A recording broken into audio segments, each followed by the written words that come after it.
Okay, so I have lived in Colorado since 2006. And before that, I was in Tennessee. That's where a lot of my family is, the majority of my family.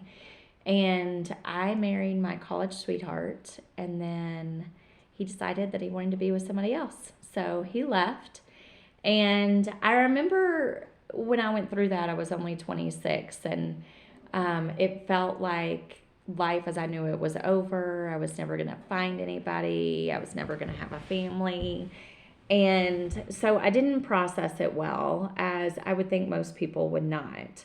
But I ended up working at a newspaper in sales. I'd already been at the Tennessean in sales, and then I moved over to the Review Appeal, which was a smaller newspaper. And I had been there about 8 months and would off and on cry at work or be angry or just not be focused. And it wasn't a job that I really liked. And one day I was driving with a friend, and he said, I just interviewed for a job and I don't think I want to take it, but you should look at it. And I'm going to tell him to talk to you. And interestingly enough, like right in that time, I got fired from the Review Appeal. And it was like another slap in the face, but also like a move to get me going. And I'm so grateful because the next company that I worked for, I had to travel 40 weeks a year.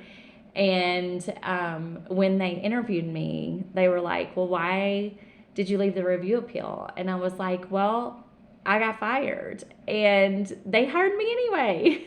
Which I'm so grateful for because it was exactly what I needed in that moment.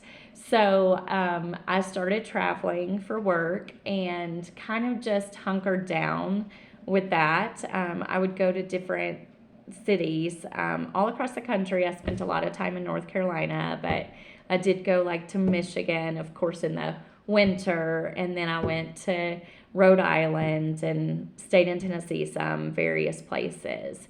But then in 2006, after being there for 2.5 years, I ended up in Colorado on a project. So I'll tell you more about that on the next video. If you like, please subscribe. Thank you.